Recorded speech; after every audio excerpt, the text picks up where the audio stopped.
Қайырлы күн достар. Бүгін сіздерге шаурма жасап көрсететін болам. Лаваштың қамырында, ішіндегі салмасында бәрін үй жағдайында жасап, шаурма жасайтын боламыз. Достар, егер де менің рецепттерім сіздерге ұнап жатса, каналға тіркеліп, коммент жазып, қоңырау шалуды ұмытпаңыздар. Шаурма өте дәмді болады. Жасап көріңіздер. Менің рецептім бойынша. Лаваштың қамырын илеу үшін жылы суға 100 грамм жылы суға 5 мг тұз саламыз. 2 столовый ложка сұйық май құямын. Араластырып жақсылап. Алдын ала електен өткізілген ұнды салып, жұмсақ қамыр илейтін боламыз.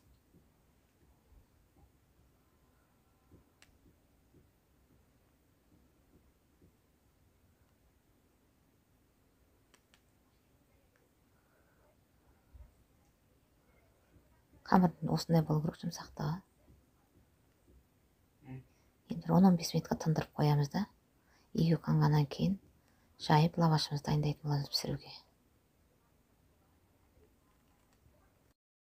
Қамырымызды жайып аламыз. Қамыр жұмсақ, жұқап жайып.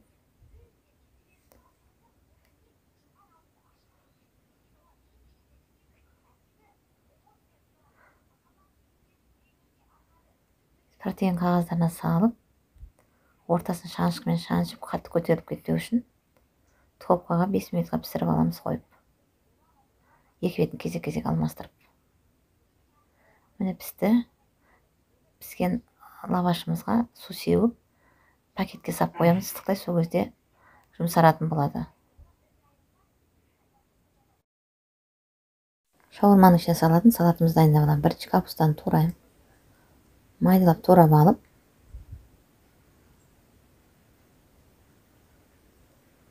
бәрін турап болған соң бір ыдысқа салып, аздаған тұз салып, қолыңызбен мұжам. Мұжып болғаннан кейін менде дайын чим-чим заправкасы, содан жарты ас қасық салып, араластыратын боламыз. Сонымен капуста салатымыз дайын. Енді сәбіз салатымызды дайындап аламыз. Ашылған сәбізді осылай теруден өткізіп аламын.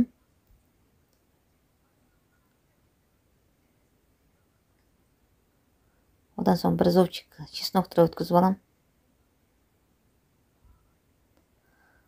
Бұған да осыны дайын заправка сәбізге арналған чимчиден бір қасық саламын. Сөйтіп араластыратын боламын. Сонымен сәбіз салатымыз дайын. Алдымен бізге тауық етін дайындап алуымыз керек. Ол үшін маған Магидің приправасы бар, арнайы қағаздары көмекке келеді.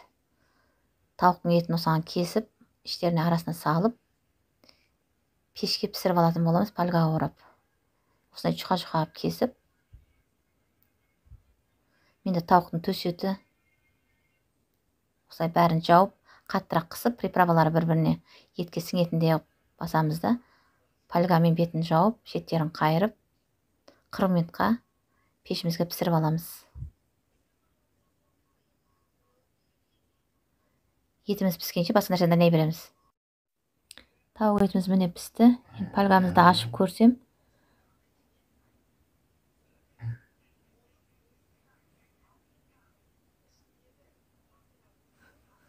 қағаздарындағы приправа бәрі тауық етіне сіңген, өте әдемі болып тұр, сырты. Есі де әдемі. Енді суытып, піскен тауық етін осылай турап аламын, соломкалап.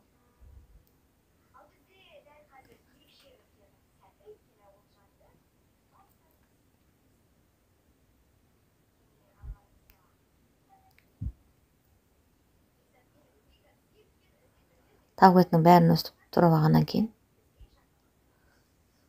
помидорын турап аламын, онда соломкалап.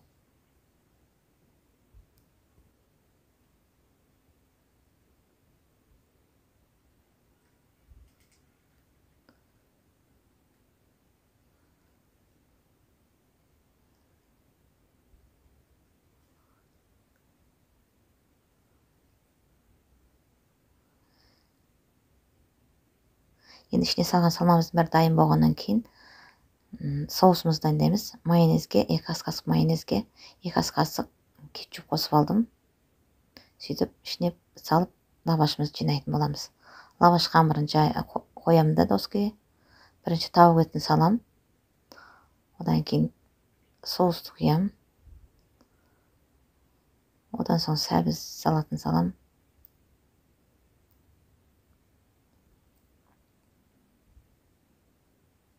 Одан соң помидорымызды саламыз.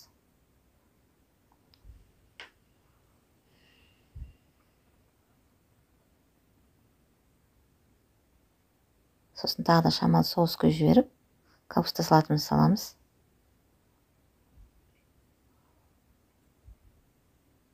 Сосын жақсылап лавашымызды орайтын боламыз.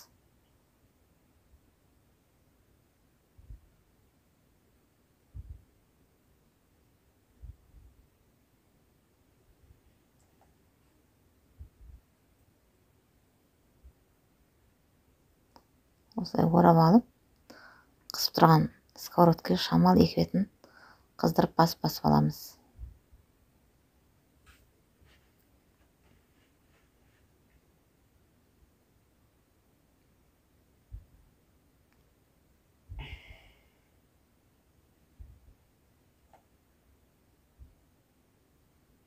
Екі бетін қыздырып алдық. Шаурмамызды енді кесіп көрсетем үшін.